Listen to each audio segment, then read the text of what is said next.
Hello hi అండి, welcome to my channel. నేను మీ రమ్మ. అందరూ ఎలా ఉన్నారండి? బాగున్నారండి? వర్షాలు బాగా పడుతున్నాయండి, తగిన జాగ్రత్తలు అయితే తీసుకోవాలి. అన్నీ కూడాను వేడివేడిగా అయితే తింటూ ఉండాలండి. వీడియోలో అయితే చూస్తున్నారు కదండి, ఇవైతే పీతలు. నిన్న శుక్రవారం సంత జరుగుతుంది కదండి మాకు. మేము బ్యాంకు పని ఉండి అయితే వెళ్ళాము. అలాగే అక్కడ మార్కెట్ నుంచి అయితే పీతలు తెచ్చుకున్నామండి. ఈ పీతల కర్రీకి అయితే ఉల్లిపాయలు అయితే కోర్సుగా ముద్దలాగా అయితే చేసుకోవాలండి. ఉల్లిపాయలు వేసాను, అలాగే వెల్లుల్లిపాయలు, చెక్క, మొగ్గ, లవంగాలు అయితే వేసి నేను బరకగా అయితే మిక్సీ పట్టేసి పక్కన పెట్టానండి. అలాగే ప్యాన్లో అయితే ఆయిల్ వేసుకున్న తర్వాత ఒక 1/2 టీ స్పూన్ అయితే మెంతులు వేసానండి. అలాగే ఒక 1/2 టీ స్పూన్ జీలకర్ర కూడా వేసి బాగా వేగిన తర్వాత పచ్చిమిర్చి అయితే వేస్తున్నానండి. ఇవి బాగా వేగిన తర్వాత మనం ముందుగా అయితే ఉల్లిపాయ ముద్ద చేసి పెట్టుకున్నాం కదండి, అది అయితే వేసేసి బాగా అయితే వేయించుకోవాలండి. నేను ఉల్లిపాయ ముద్దలో అయితే వెల్లుల్లిపాయలే వేసాను, అల్లం ముక్క అయితే వేయరండి పీతల్లోని, నేనైతే వేయలేదు. ఇదైతే బాగా వేయించుకోవాలండి, పచ్చివాసన పోయేంత వరకు బాగా వేగిన తర్వాత నేను అలాగే ఒక రెమ్మ కరివేపాకు కూడా వేస్తున్నానండి. మనకు కర్రీస్ బాగా టేస్ట్గా రావాలంటే ఉల్లిపాయ ముద్దే కాదు, మసాలాలే కాదు, బాగా అయితే వేయించుకోవాలండి పచ్చివాసన పోయేంత వరకును. ఇప్పుడైతే తగినంత పసుపు, అలాగే మన టేస్ట్కి తగ్గట్టుగా సాల్ట్, అలాగే మనం తినే కారం బట్టి కారం అయితే వేసుకోవాలండి. నేను కారం అయితే ఇంట్లో ఆడించిందే కాబట్టి బాగా కారంగా ఉంటుందండి. 3 స్పూన్లు అయితే వేసానండి.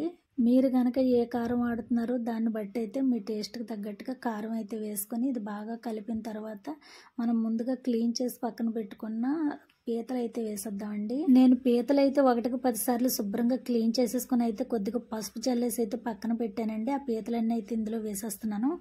ఉప్పు, కారం, పసుపు అన్నీ బాగా పీతలకు పట్టేటట్టుగా అయితే కలుపుకోవాలండి. ఇవి 2 ముక్కలుగా కూడా చేసుకుంటారండి కొంతమంది, నేనైతే చేయలేదు. ఉప్పు, కారం బాగా పీతలకు పట్టుకుంటుందండి. ఒక 2-3 నిమిషాలు అయితే మూత పెట్టి ఉడికించుకుందాం. ఇలాగైతే కొద్దిగా చింతపండు అయితే నానబెట్టుకుని పులుసు అయితే తీసుకుందామండి. మీ టేస్ట్కి తగ్గట్టుగా అయితే చింతపులుసు అయితే వేసుకోవచ్చండి.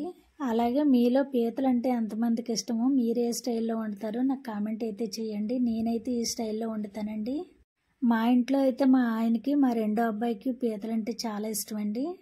ఇందులో అయితే చింతపులుసు అయితే వేసేస్తున్నానండి. ఇదైతే నేను చిక్కగా తీసుకున్నాను. ఇది వేసేసిన తర్వాత కొద్దిగా వాటర్ అయితే వేసుకుంటానండి. మీరు చింతపులుసు పలుసుగా తీసుకున్నా ఇంకా వాటర్ అయిన అవసరం లేదు.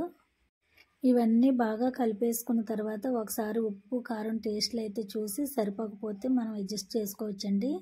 ఇదంతా బాగా కలుపుకున్న తర్వాత మనం ఒక 10-15 నిమిషాలు అయితే ఖచ్చితంగా ఉడికించుకోవాలండి. ఇవన్నీ కూడా పీతల్లోకి అయితే ఉప్పు, కారం, మసాలాలు, పులుపు అన్నీ బాగా వెళ్ళి చాలా టేస్ట్గా అయితే ఉంటుందండి. నేను వాటర్ అయితే కొంచెం వేసుకుంటున్నాను. ఈ పీతల కర్రీ ఎక్కువ మంది చాలా ఇష్టంగా తింటారండి. ఓకే ఫ్రెండ్స్, నా వీడియో ఫస్ట్ టైం చూస్తున్నట్లయితే సబ్స్క్రైబ్ చేసుకుని ఒక లైక్ అయితే ఇవ్వండి. మీరు ఇచ్చే లైక్ నాకు ఎంతో సపోర్టివ్గా ఉంటుంది.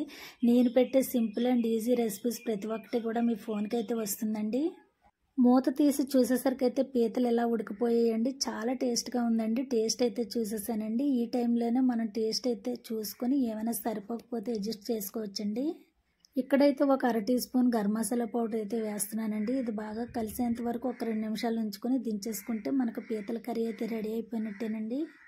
మనకి ఇగురు ఎక్కువగా ఉంది, పలుచగా ఉంది అనుకుంటే మూత తీసేసి ఒక 2 నిమిషాలు అలా ఉంచుకుంటే మనకి సరిపోయినంతగా అయితే మరిగించుకోవచ్చండి. ఇప్పుడైతే కొద్దిగా కాదండి, మస్తుగా కొత్తిమీర అయితే వేసుకొని బాగా కలుపుకున్న తర్వాత దించేసుకుని తినేయడమేనండి. ఈ కర్రీ ఓన్లీ రైస్కే బాగుంటుందండి. రైస్ లేకుండా ఖాళీగా కూడా తింటారండి. రైస్ లేకుండా ఖాళీగా వీటిని 4-5 పీతలు అయితే వేసుకుని నిదానంగా తింటే చాలా టేస్ట్గా ఉంటుందండి. ఓకే ఫ్రెండ్స్, నేనైతే ఎలా వండుతానండి, మీరు ఎలా వండుతారో నాకు కామెంట్ అయితే చేయండి. నేను వండిన విధంగా కూడా ఒకసారి ట్రై చేసి తిని చూసి కామెంట్ అయితే చేయండి టేస్ట్ ఎలా ఉన్నదన్నది. వీడియో స్కిప్ చేయకుండా లాస్ట్ వరకు చూసినందుకు థ్యాంక్ యూ అండి. Thank you for watching. మరొక మంచి వీడియోతో మళ్ళీ కలుస్తానండి. అంతవరకు బాయ్ అండి.